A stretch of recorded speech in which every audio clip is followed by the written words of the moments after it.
Pertama-tama kita akan membahas tentang prinsip kelarutan. Yang pertama yaitu pengertian kelarutan. Kelarutan sendiri adalah kemampuan suatu zat kimia atau solut untuk larut dalam suatu pelarut atau solvent. Zat yang terlarut biasanya berupa dalam wujud padat, gas, maupun cairan. Adapun kelarutan kuantitatif merupakan konsentrasi zat terlarut dalam larutan jenuh pada temperatur tertentu. Sedangkan kelarutan secara kualitatif merupakan hubungan yang spontan dari dua maupun lebih zat dengan tujuan membentuk dispersi molekuler homogen.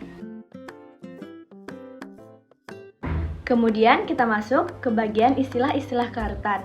Apa saja sih istilah-istilah dalam kelarutan? Bisa dilihat dalam tabel. Selanjutnya, apa saja sih faktor-faktor yang mempengaruhi suatu kelarutan? Yang pertama ada suhu. Semakin tinggi suhu, maka semakin tinggi tingkat kelarutan padatan terhadap suatu pelarut. Naiknya suhu menyebabkan jarak antar molekul menjadi renggang. Oleh karena itu, ikatan antar zat padat menjadi mudah terlepas oleh gaya tarik molekul air sehingga zat mudah larut. Sebaliknya, semakin rendah suhu, maka tingkat kelarutan suatu zat padat akan semakin rendah. Contohnya ketika kita ingin melarutkan gula pasir. Gula pasir yang dilarutkan dalam air panas lebih cepat larut dibandingkan dengan gula pasir yang dilarutkan dengan air biasa. Selanjutnya yang kedua dipengaruhi oleh jenis pelarut. Istilah like dissolved berarti suatu zat bersifat polar akan larut dalam pelarut polar. Sebaliknya zat bersifat non-polar akan larut dalam larutan non-polar. Faktor yang ketiga yaitu pH. Kelarutan senyawa yang terionisasi dalam air sangat dipengaruhi oleh pH, sedangkan kelarutan yang non-elektrodik tidak terionisasi dalam air hanya dipengaruhi oleh sedikit pH. Penambahan pH dapat meningkatkan kelarutan senyawa asam lemah dalam larutan. Selanjutnya, yang keempat yaitu ukuran partikel. Semakin kecil ukuran partikel, maka akan semakin cepat larutnya suatu senyawa. Hal tersebut dikarenakan terjadinya peningkatan luas permukaan dan volume. Sebaliknya, semakin besar ukuran partikel, maka akan semakin lambat kelarutan suatu senyawa. Hal itu diakibatkan oleh penurunan luas permukaan dan volume. Contohnya, gula halus akan cepat larut dibandingkan dengan gula kasar. Yang kelima yaitu kecepatan pengaduk. Semakin cepat mengaduk suatu zat dalam suatu larutan, maka akan semakin cepat larut. Sedangkan semakin lambat kecepatan mengaduk, maka semakin lama pula zat tersebut larut. Selanjutnya untuk materi kedua mengenai sifat fisik dan kimia zat terlarut dan pelarut.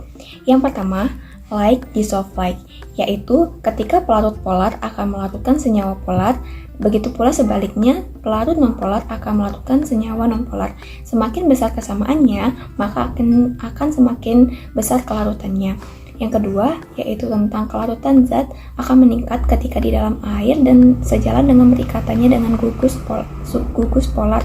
Contoh-contoh dari gugus polar yaitu OH, N, H2, SO3H, dan COOH.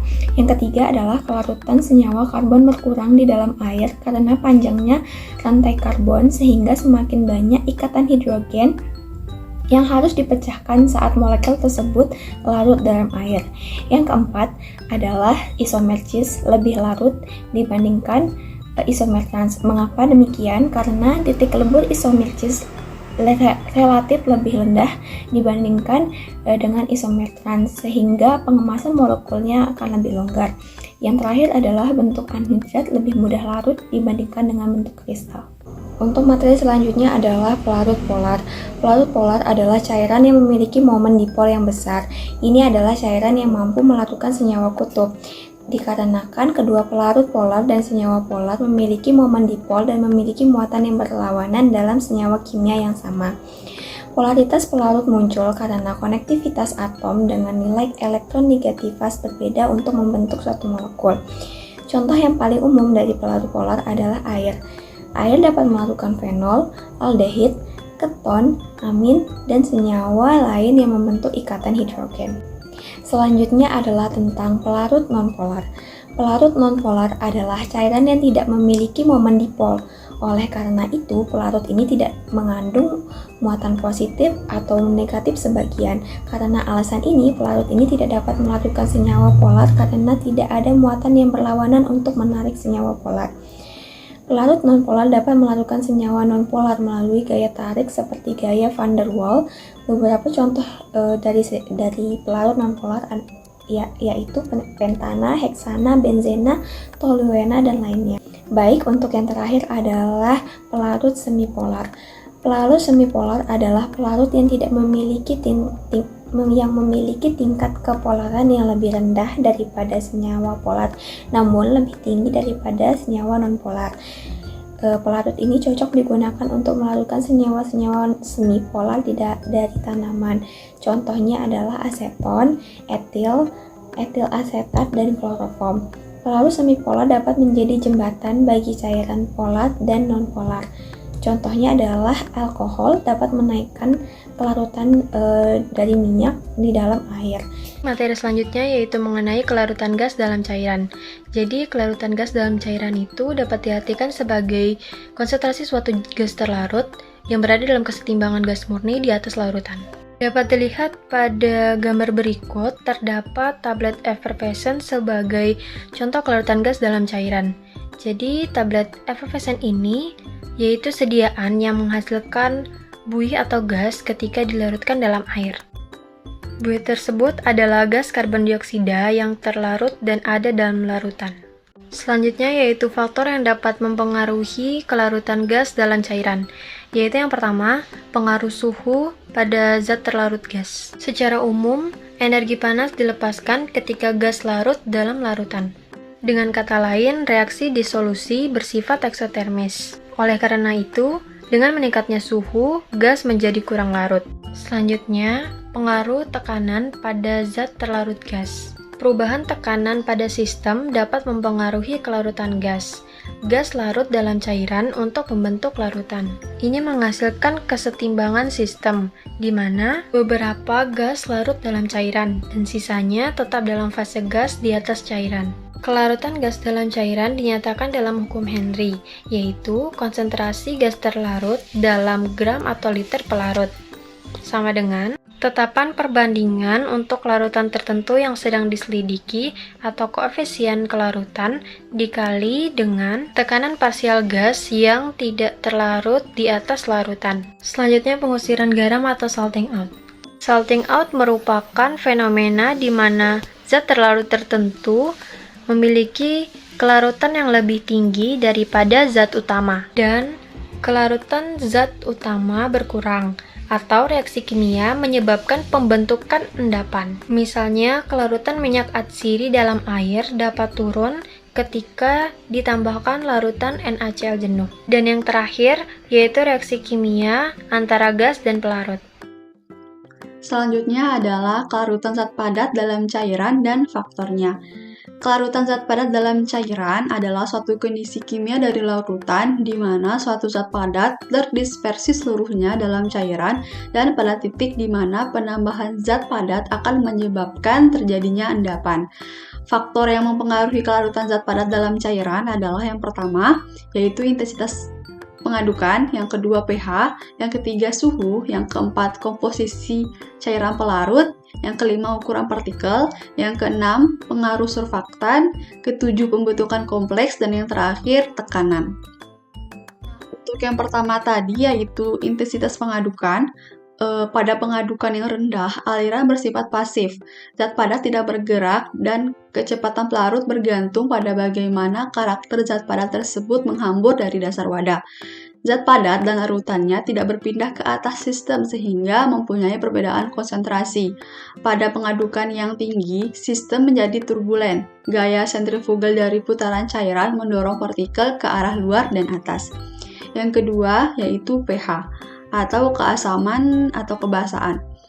Kebanyakan obat adalah elektrolit lemah. Obat-obat ini bereaksi dengan kelompok asam dan basa kuat serta dalam jarak pH tertentu pada bentuk ion yang biasanya larut dalam air, sehingga jelaslah bahwa kelarutan elektrolit lemah sangat dipengaruhi oleh pH larutan.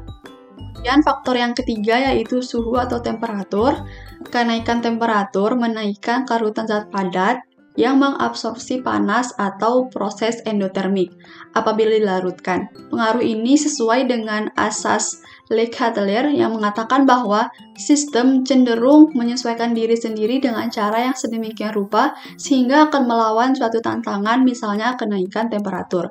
Sebaliknya, jika proses pelarut exortem yaitu panas dilepaskan, temperatur larutan dan wadah terasa hangat bila disentuh.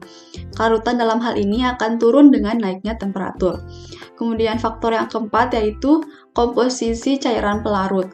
Seringkali zat pelarut lebih larut dalam cairan pelarut daripada dalam satu pelarut saja.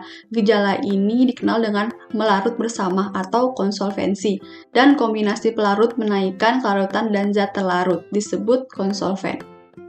Kemudian, untuk faktor yang kelima yaitu ukuran partikel. Ukuran dan bentuk partikel juga berpengaruh terhadap ukuran partikel. Semakin kecil ukuran partikel, semakin besar kelarutan suatu bahan obat. Yang keenam, pengaruh surfaktan. Jika digunakan surfaktan dalam formulasi obat, maka kecepatan pelarutan obat tergantung jumlah dan jenis surfaktan yang digunakan. Pada umumnya, dengan adanya penambahan surfaktan dalam suatu formula akan menambah kecepatan pelarut bahan obatnya. Faktor yang ketujuh yaitu pembentukan kompleks. Pembentukan kompleks sering dikaitkan dengan suatu perubahan sifat yang lebih penting dari bahan obat, seperti ketetapan dan resorpsinya. Sehingga dalam setiap kasus diperlukan suatu pengujian yang cermat dan cocok. Pembentukan kompleks sekarang banyak dijumpai penggunaannya untuk perbaikan kelarutan, akan tetapi dalam kasus lain juga dapat menyebabkan suatu perlambatan dari kelarutan. Dan faktor yang terakhir yaitu tekanan. Pada umumnya, perubahan volume larutan yang dikarenakan perubahan tekanan kecil sehingga diperlukan tekanan yang besar untuk dapat mengubah kelarutan suatu zat. Selanjutnya adalah kelarutan cairan dalam cairan. Seringkali satu atau lebih cairan dicampurkan dalam pembuatan larutan farmasetik. Misalnya, alkohol dicampurkan dalam air membentuk larutan hidroalkohol, kemudian minyak menguap dalam alkohol membentuk spirit. Dikatakan sebagai kelarutan cairan dalam cairan dikarenakan wujud pelarut dan wujud linarutnya berupa cairan. Kelarutan cairan dalam cairan apabila didasarkan pada hukum Rohr disebut sebagai larutan ideal, yang dimana apabila suatu larutan dianggap mendekati ideal, maka tekanan dalam kal per cm kubik dapat diperoleh dengan menggunakan persamaan P sama dengan delta HF minus RT per V, di mana delta HF adalah panas penguapan molar dan V adalah volume molar cairan dalam temperatur T.